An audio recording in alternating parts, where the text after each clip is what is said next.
Major developments out of Israel this morning. Benny Gantz, a centrist member of the country's war cabinet, has resigned over Prime Minister Benjamin Netanyahu's handling of the war in Gaza. The move comes after Israeli forces rescued 4 hostages during a raid in central Gaza over the weekend.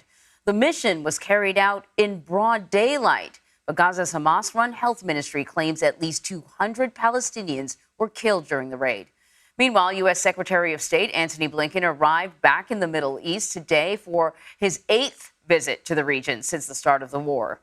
His colleague, National Security Advisor Jake Sullivan, was on Face the Nation Sunday and discussed the growing civilian casualties. Hamas hides among the civilian population, holds hostages among the civilian population, fires at the IDF from behind the civilian population. And so, yes, we have asked Israel to take steps to be more precise and targeted in its military operations. But there is only one answer to all of this, and it's the answer I keep coming back to, which is a ceasefire and hostage deal that would end the suffering, end the conflict, end the war, and bring all of the hostages home.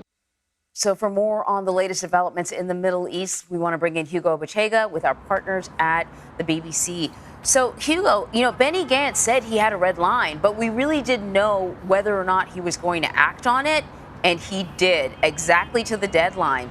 How is Netanyahu reacting to Gantz's resignation? Yeah, so the Prime Minister, after this resignation was announced yesterday, Anne-Marie, he said that it was time to unite forces and not quit the campaign. I think he's talking about the war effort of this country. Look, we knew that this announcement was going to be made because it was a deadline that was imposed by Benny Gantz for the Prime Minister to announce a clear plan for Gaza.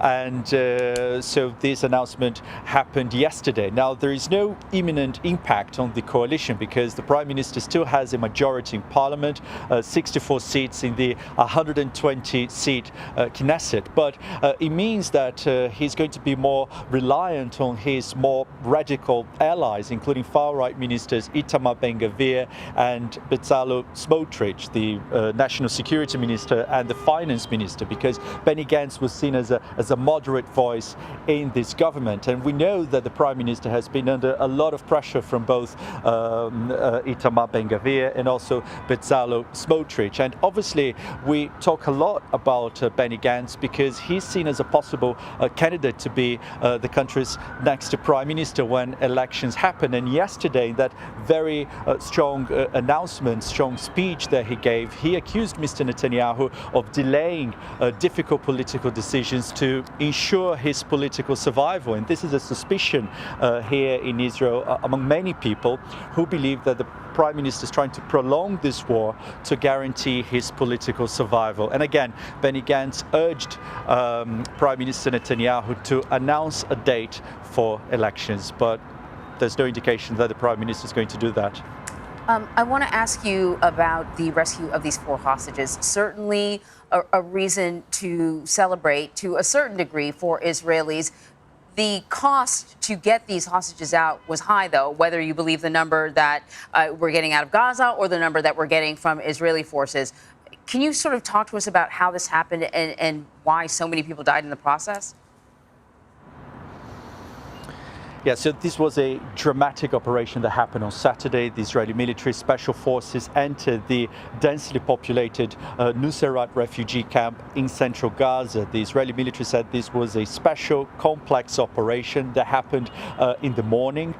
They said that this was an operation that was based on intelligence information. There were weeks of planning. The personnel, the military personnel involved in this operation had to be specially trained for this raid. But we've seen images emerging from this refugee camp. There was heavy bombardment, intense gunfire as this operation was carried out. And now we also saw images of one of the hospitals to where the casualties were taken on Saturday, and some chaotic images, not only from the refugee camp, but also from this hospital. And now Hamas, the health ministry in Gaza, is saying saying that at least 200 people were killed as a result of this operation. So obviously this was something that was widely celebrated here in Israel on Saturday, but again, it came at a very high price for Palestinians living in that part of Gaza.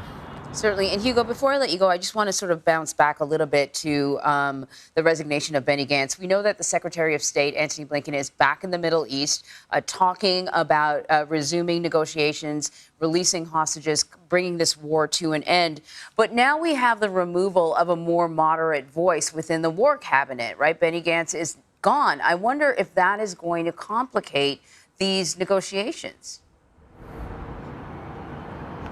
Yeah, I think this is one of the key questions here because Antony Blinken is back in the region. He's putting pressure on Hamas. Just moments ago in Cairo, he said that Hamas was the only obstacle for a ceasefire in Gaza. We haven't heard an official response from Hamas to that plan that was announced by President Biden earlier this month. And so we haven't really heard a clear position from Prime Minister Benjamin Netanyahu. This is a plan that President Biden described as an Israeli proposal. It's a three-stage plan that would see the release of hostages being held in Gaza, but would also pave the way for a permanent ceasefire. This is crucial here because this has been a key demand from Hamas in these negotiations. They want to guarantee that there will be a permanent ceasefire, that Israeli forces are not going to return to Gaza once the hostages are back. But this is a contentious point in Israel. Both Itamar Ben-Gvir and Bezalel Smotrich, the far-right ministers in this coalition, have said they're going to quit if this plan goes ahead. So the Prime Minister is under a lot of pressure. No signs of a breakthrough in these negotiations, but Antony Blinken trying to put pressure on both sides for this deal to be reached. Right. Hugo Bachega, thank you so much.